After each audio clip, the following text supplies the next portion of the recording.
right, so welcome back, everybody. So this is part 3 of our 4-part demo talks that we gave at the University of Essex for the first annual MNears conference. In this section, I'm going to talk about doing assessments with the Moxy Monitor. And we're going to try to answer the question, what can SmO₂ tell us about someone's physiology? And what are the best practices for assessment interpretation?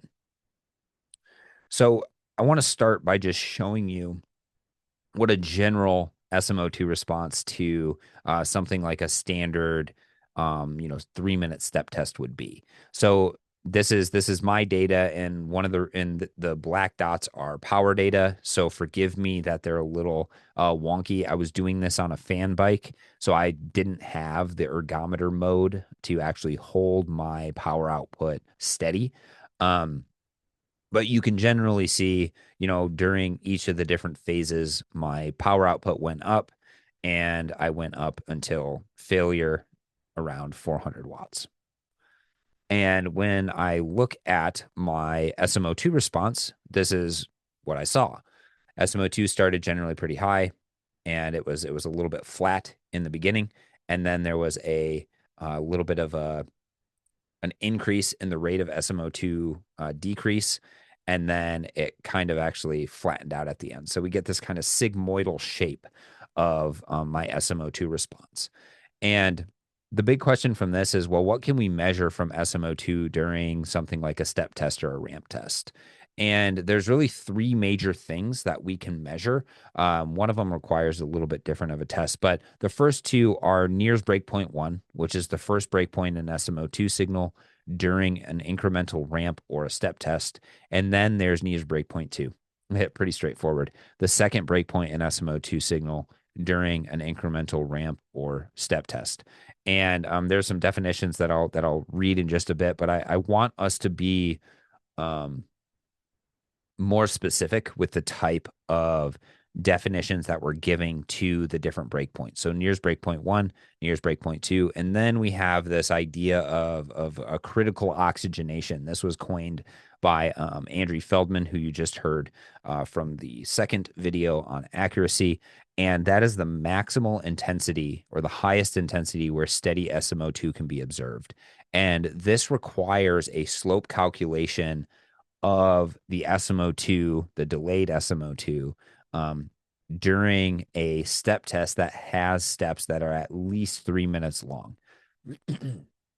So this one's a little bit more cumbersome to determine because you're determining the slopes of each step, and then you're analyzing where that slope goes from being steady or a 0 slope to a negative slope, or a positive slope to a steady slope.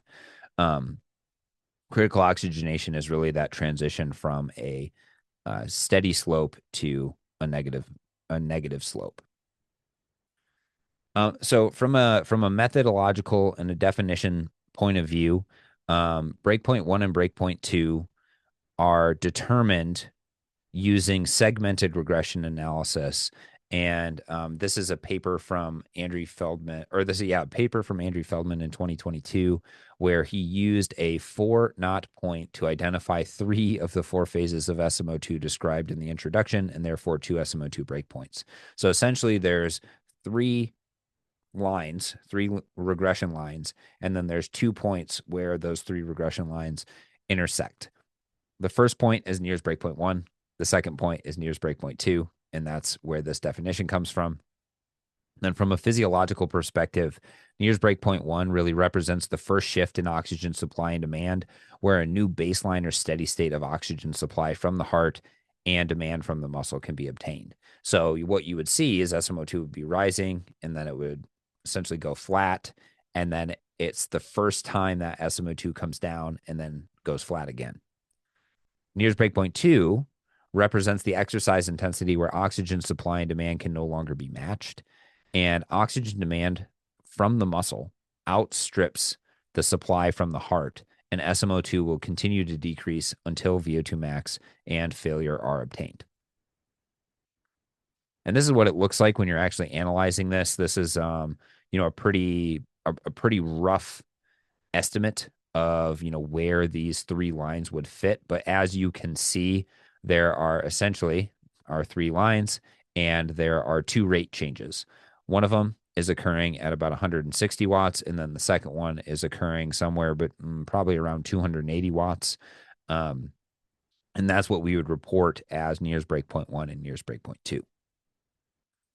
And if you look at different literature, you will see different patterns.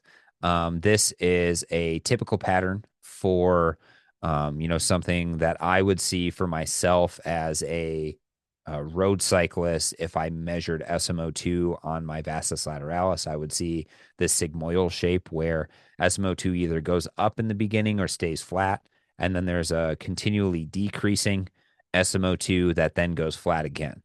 Um, the hypothesis here is that if SmO₂ can go flat at the end of a step test, then that muscle is not truly limiting to your performance. You're just maximizing its engagement. And then for some reason, or not for some reason, but then you're having to recruit more or other muscles in order to actually generate the force necessary to actually complete the stage of the test that you're doing. So that's what you would find if a muscle was not limiting. This is what you would find if a muscle was potentially limiting, is you would see SmO₂ start fairly high, and then it would start to come down at some point, and then it would start to come down even faster, um, to the point where it doesn't reach a plateau or anything like that. It just reaches a low point, and then that's where the individual has to stop exercise because that muscle was actually limiting their ability for force production. And if you try to increase force, the force necessary to continue the test, they can't recruit any other muscles because they've recruited all of them already. And there's a really cool paper that was published actually, I think, a couple days after the MNIRS conference that looked at all the different patterns that you can see. And I can't remember exactly how many there were, but there was something like out of 24 individuals, there was something like 15 unique patterns of SmO₂ response in response to either a step test or a ramp test, something along those lines. But the big thing that I took away from this is that the inflection points were still occurring at the associated first and second threshold. So even though the patterns can be different, the inflection points still are indicative of first and second threshold. So that's a big takeaway that I want to reinforce here. So we've talked about NIRS breakpoint 1 and NIRS breakpoint 2. Well, what about critical oxygenation? So critical oxygenation, like I said, you can either do a 3-minute continuous step test, or it's a little bit easier to do a broken step test, and I'll show you why in a minute.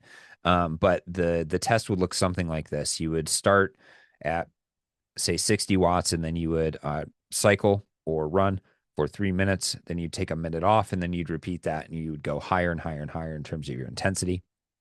And then you would get something that looks like this. This was a graph that was published in 2023. We looked at a number of elite level soccer players or football players, and then we determined their initial slope and then their delayed slope. And this delayed slope is how we actually determine critical oxygenation. And it's the shift from a near zero slope. So these orange values are this delayed slope and this goes from near zero to negative, and then it keeps going more and more negative. And that's how we would actually determine critical oxygenation. Here are a couple of definitions. This initial definition is how to determine your delayed SmO₂ rate. So we got rid of the first 60 seconds of data because that's kind of a rapid decrease in SmO₂ that then starts to taper off. And then we took the average SmO₂, or we took the slope of the SmO₂ of the next 110 seconds of data. And then we took the slope of that. And then this is a paper done by Ian Matthews from, Ian Matthews, where they looked at an estimation of critical oxygenation and they used a critical oxygenation transition point of 0%. So they measured the same thing as we did, but then they actually interpolated and said, okay, well, where does that slope actually go to zero? And that's where critical oxygenation would actually be. And the definition of critical oxygenation, like I said earlier, is the highest exercise intensity where SmO₂ rate, so percent per second, is zero or passes through zero.